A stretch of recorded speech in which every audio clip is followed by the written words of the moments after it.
آپ نے بڑا مشہور سا واقعہ سنا ہوگا، بار بار سنا ہوگا کہ ایک شخص جو ہے بہت غریبی اور مفلسی کی زندگی گزار رہا ہے، بیوی بار بار کہتی ہے بچے بھوکے ہیں، جاؤ شہر بغداد میں جا کر کے کچھ کما کر کے لاؤ تاکہ مشکلیں دور ہو جائے، مصیبتیں دور ہو جائے، تکلیفیں دور ہو جائے۔ وہ روزانہ آتا ہے، قسمت کا مارا آ کر کے روزی تلاش کرتا ہے، مگر اس کو روزی نہیں ملتی۔ اس نے ایک دن دماغ لگایا اور اس نے سوچا ایک کام کرتے ہیں کہ جا کر کے بادشاہ کے پاس کچھ ایسی بات کرتے ہیں کہ ہمیشہ کے لیے مشکلیں دور ہو جائے، ہمیشہ کے لیے تکلیفیں دور ہو جائے۔ وہ سیدھا بادشاہ کے دربار پہ پہنچا اور بادشاہ کے دروازے پر پہنچنے کے بعد اندر داخلے کی اجازت چاہی، لوگوں نے اجازت نہ دی۔ ایسی غیرت کی باتیں اس نے کی کہ لوگ داخل کرنے پر مجبور ہو گئے۔ جیسے ہی داخل ہوئے بادشاہ کے دربار میں، بادشاہ وزیروں کے ساتھ، امیروں کے ساتھ بیٹھا ہوا تھا اور اپنے ملک کے قابل قدر، لائق و فائق ہنرمندوں کے ساتھ، فنکاروں کے ساتھ بیٹھا ہوا تھا۔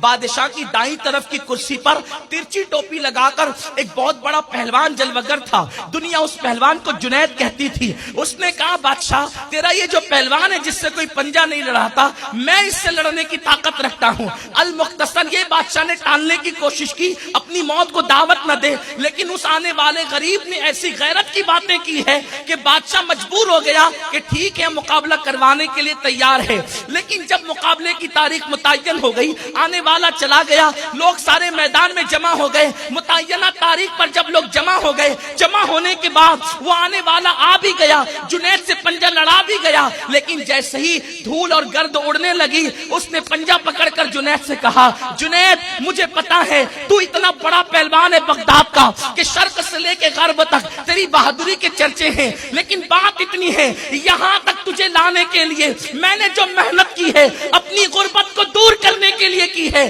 یقیناً میں تجھ سے جیت نہیں سکتا، لیکن ایک بات تجھ سے کہتا ہوں، اگر جنید آج تو میرے سبب سے ہار گیا تو میں سید ہوں، اور اگر تو آج میری بنیاد پہ ہار گیا تو کل قیامت کے دن اپنے نانا کے ہاتھوں تیرے سر پر شفاعت کی دستار بنوا دوں گا۔ جنید نے سوچا کہ اس سے بڑھ کر کے فائدہ کیا ہے، کتنا سستا سودا ہے۔ جنید جو ہے پیروں کو اس طریقے سے پھیلاتے رہے اور مارتے رہے، جب گرد خوب اڑ گئی اور دونوں گرد میں دب گئے،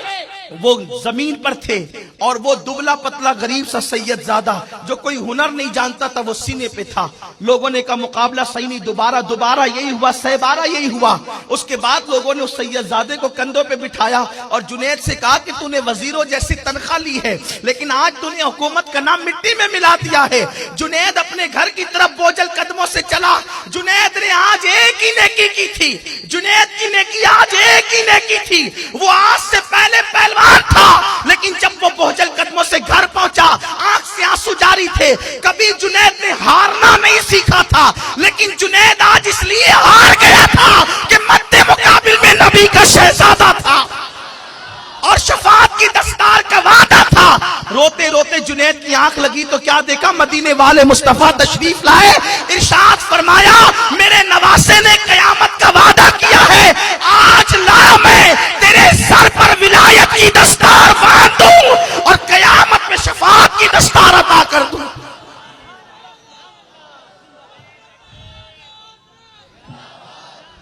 ایک نیکی نے جنید کو سید الطائفہ بنایا ہے،